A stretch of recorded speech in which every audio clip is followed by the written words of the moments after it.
अलग अलग तरीके के नाम है। तो गोविंद नाम किसको बोलना चाहिए? जो बुजुर्ग हो गए हैं, जो अपनी वृद्धावस्था में हैं, उन लोगों को ठाकुर जी को गोविंद कहकर के पुकारना चाहिए। कुंती ये बात कह रहे हैं। क्यों कन्हैया, गोविंद कहकर के क्यों पुकारना चाहिए आपको? तब कुंती ही इसका उत्तर देती हैं कि गौशाला में गाय जब मुख से आवाज निकालती है ना, तो गौशाला में सेवा करने वाले ग्वारिया को पता होता है कि कौन सी गाय बुला रही है। किसी गाय के बुलाने पर वो जाए या ना जाए, लेकिन गौशाला की जो सबसे वृद्ध गाय है, जिसके अब बालक नहीं हो सकते, जो अब दूध नहीं देती, जो केवल एक कोने में खड़ी खड़ी केवल अपनी सेवा कराती है, तो वृद्ध गाय का एक नियम होता है, वो मुख से आवाज बहुत कम निकालती है, बस चारा खाती है और बैठी रहती है।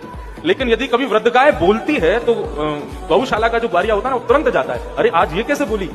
ठीक उसी प्रकार हे कन्हैया, ये पूरा जो पृथ्वी है ना, ये तुम्हारी गौशाला है, और यहाँ पर इतनी सारी गायें हैं, सब तुमको पुकारते हैं, लेकिन तुम जाओ ना जाओ कोई गारंटी नहीं। लेकिन यदि तुमको कोई गोविंद कहकर के पुकारता है, तो तुमको लगता है कि कोई आर्त भाव से पुकार रहा है, कोई अतिवृद्ध मुझे पुकार रहा है, तो अतिवृद्ध के भाव से तुम गोविंद नाम सुनकर के दौड़े चले आते हो। इसलिए मैं तुमको गोविंद कहकर के पुकार रहा हूं। एक प्रकार से कह दूं